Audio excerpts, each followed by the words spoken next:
그러면 이번 시간에는 아리마 모형을 사용해서 시계열 예측을 해보도록 하겠고요. 이전 시간에 우리가 준비해둔 가스 공급량 시계열 데이터를 활용해서 예측을 하도록 하겠습니다. 그러면 먼저 필요한 라이브러리들을 불러와야 되는데요. pandas, numpy, matplotlib.pyplot 불러오고요. os 라이브러리도 불러옵니다. 그리고 warnings 라이브러리는 불러와서 성가신 경고를 꺼주도록 하겠고요. 그리고 아리마 모형을 구현하기 위해서 stats models 라이브러리가 제공하는 다양한 함수들과 클래스를 가져오도록 하겠습니다. 그래서 statsmodels.tsa.arima.model에서 아리마 가져오고요. ACF를 계산하기 위한 ACF 함수와 PACF를 계산하기 위한 PACF 함수도 가져옵니다. ACF와 PACF를 출력하기 위한 함수들도 가져오고요. 그리고 구글 드라이브와 연결하기 위한 드라이브 모듈도 불러옵니다. 그리고 출력 정확도를 다음과 같이 설정하도록 하겠고요. 판다스 데이터 프레임과 시리즈에서 출력은 소수점 이하 두 자리까지만 하도록 하겠고요. numpy 배열에서도 출력을 소수점 이하 두 자리까지만 하도록 하겠습니다. 그리고 시리즈와 데이터 프레임에서 알아보기 어려운 지수 표기는 피하도록 하겠고요. 그래서 float 포맷을 소수점 이하 두 자리까지 다음과 같이 설정하도록 하겠습니다. 그 다음으로는 구글 드라이브를 연결을 하고요. 마운팅을 하고요. 절차에 따라서 하시면 됩니다. 그래서 권한을 승인을 하셔야 되고요. 그리고 데이터는 이미 데이터 폴더에 올려져 있다는 것을 전제하도록 하겠습니다. 그리고 코드가 있는 코드 폴더로 이동해서 들어가도록 하겠고요. 이때 os.chdir 함수를 사용하고 이것은 코드 폴더로 가는 경로가 되겠는데요. 여러분들은 각자의 경로를 여기다가 입력을 해 주셔야 돼요. 그래서 컨텐트 슬래시 드라이브 슬래시 등등등등 이어지는 경로로 가서 결국에는 코드 폴더로 이동을 해 주셔야만 하고요. 그러면 이제는 이전 실습에서 전처리된 데이터를 읽어 드리도록 하겠습니다. 인덱스를 제대로 읽어오려면 index call equal 0 이렇게 설정을 해서 read csv 하셔야만 하고요. 이전 시간에 데이터 timeseries.csv라는 이름으로 저장을 해두었죠. 그래서 이 파일을 데이터 프레임으로 읽어와서 보도록 하겠고요. 겉으로 보기에는 제대로 읽어드린 것 같은데 인덱스의 타입을 한번 출력해 보겠습니다. 인덱스 타입은 그냥 인덱스고요. 데이트 타임 인덱스는 아닌 것을 알 수가 있습니다. 그래서 이 인덱스를 데이트 타임으로 변환을 해서 재대입을 해줘야만 데이트 타임 인덱스로 정상적으로 작동을 하게 되겠습니다. 그래서 이렇게 한번 변환을 해줘야만 하고요. 그러면 여기에서는 다음과 같이 예측을 하도록 하겠어요. 우리가 가지고 있는 데이터셋은 2013년도 1월 1일에 시작해서 2018년도 12월 31일까지가 되겠습니다. 그래서 여기서는 2018년도 12월 1일에서 2018년도 12월 30일까지 데이터로 학습하고 2018년도 11월 31일 24시간을 예측하도록 하겠습니다.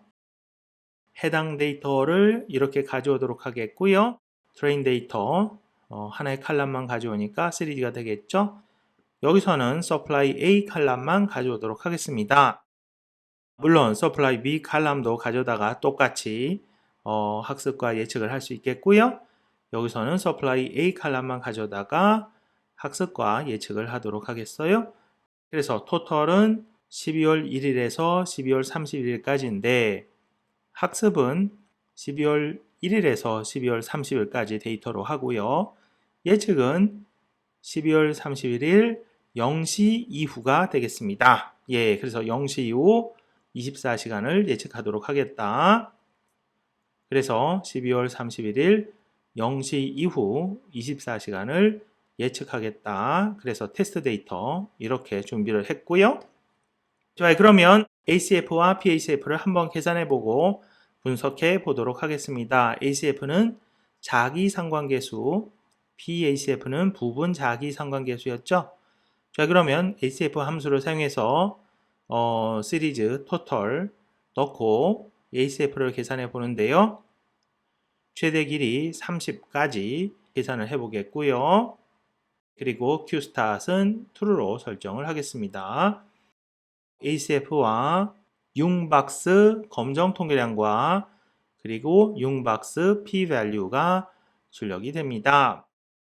그리고 이 출력된 ACF들을 가져다가 시리즈 형태로 변환해서 출력을 해봅니다. 그래서 leg 0에서 9까지 출력을 해보고요. 그래서 leg가 0이면은 ACF는 1이라고 이론 수업에서 설명을 드렸죠. 그리고 leg가 0이 아닐 때는 이러한 값들을 갖는 것을 볼 수가 있고요. 자, 그러면 검정 통계량과 ACF에 대한 융박스 가설 검정 결과를 정리해서 보도록 하겠습니다.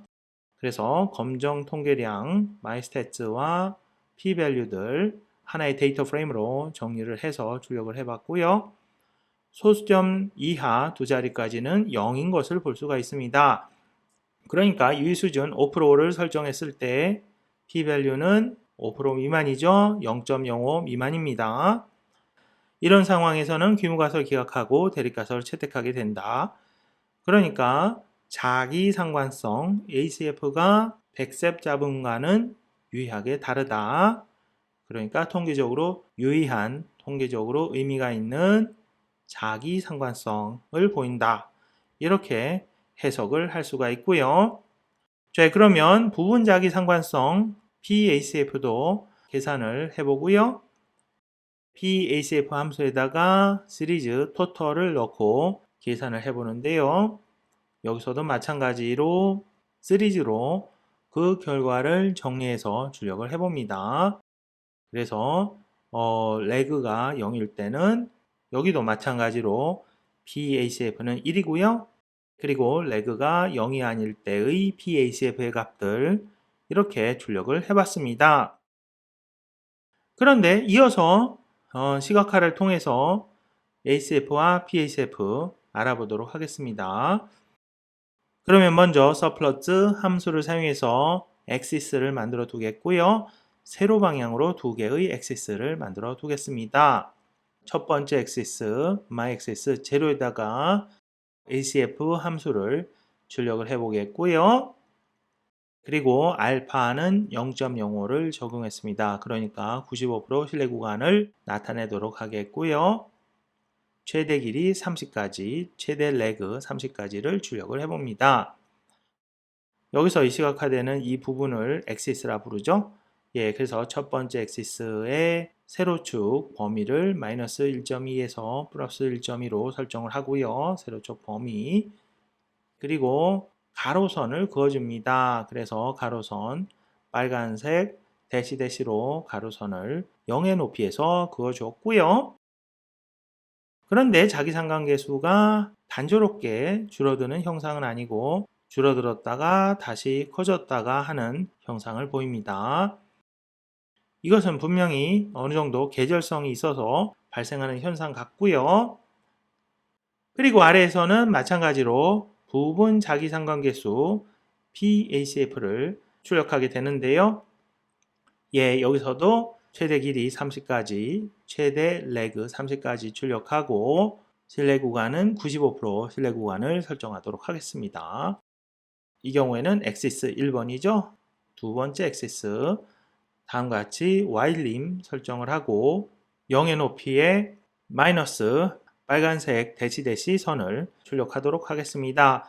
그래서 아래 볼 수 있는 것은 바로 부분 자기상관계수가 되겠고요. 이 경우에도 고르게 감소하지는 않고 어느 정도 계절성이 있어 보입니다. 좋아요. 그러면 이렇게 ACF와 PACF 라이브러리가 제공하는 함수를 사용해서 쉽게 시각화 출력을 해볼 수 있겠고요. 그러면 드디어 아리마 모형을 활용해서 예측해 보도록 하겠습니다. 그런데 오류를 평가하기 위해서 MAP 함수를 정의하도록 하겠고요.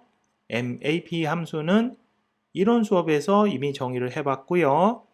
이것은 mean absolute percentage error를 의미하고 실제값 대비 절대값 오류의 비율 퍼센테지가 되겠습니다. 그래서 이 MAP 함수 안에서는 실제값을 나타내는 시계열과 예측값을 나타내는 시계열을 가져다가 절대값 오류의 비율을 가지고 평균을 계산해서 백분율로 나타내도록 하겠고요. 그리고 이렇게 계산된 오류를 소수점 두 자리까지만 반올림해서 보여주도록 하겠습니다. 이것이 바로 MAP 함수가 되겠고요.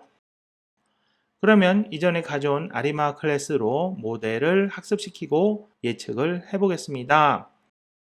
그래서 아리마 PDQ에서 P는 12로 설정을 하고요. D는 1로 설정하고 Q는 3으로 설정해 보도록 하겠습니다. 여기서는 임의로 PDQ 12, 1, 3의 값으로 설정을 해봤습니다. 그리고 여기서는 트레인 데이터를 넣고요. 객체가 생성되면은 점핏해서 학습을 진행합니다. 이것이 바로 학습된 모델, 마이모델이 되겠고요. 그러면 myModel.forecast 메소드를 사용해서 24시간 예측을 하겠고요. 이렇게 얻은 것이 바로 프레드, 예측된 시계열이 되겠습니다. 그리고 이 모형의 AIC 정보량도 출력을 해볼 수가 있는데요. myModel.aic 소수점 두 자리까지 출력을 해봤습니다. 그래서 여러분들은 이 PDQ를 바꿔가면서 AIC를 줄여보시기 바랍니다. 그래서 AIC가 최소화된 모델이 바로 최적화된 모델이 되겠죠. 여기서는 그 최적화를 직접 해보지는 않겠습니다. 자, 그리고 모델의 파라미터를 한번 출력해 보겠어요. 그래서 myModel.params 하면은 모델의 파라미터가 출력이 되고요. AR 부분의 파라미터 1번에서 12까지 출력이 되죠. 이들이 바로 phi1에서 phi12까지가 되겠습니다. 길이가 12인 AR 부분을 전제했기 때문에 phi1에서 phi12까지가 출력이 되고요. 그리고 MA 부분에서는 3개의 파라미터가 있습니다. 이들이 바로 θ1에서 θ3까지가 되겠죠.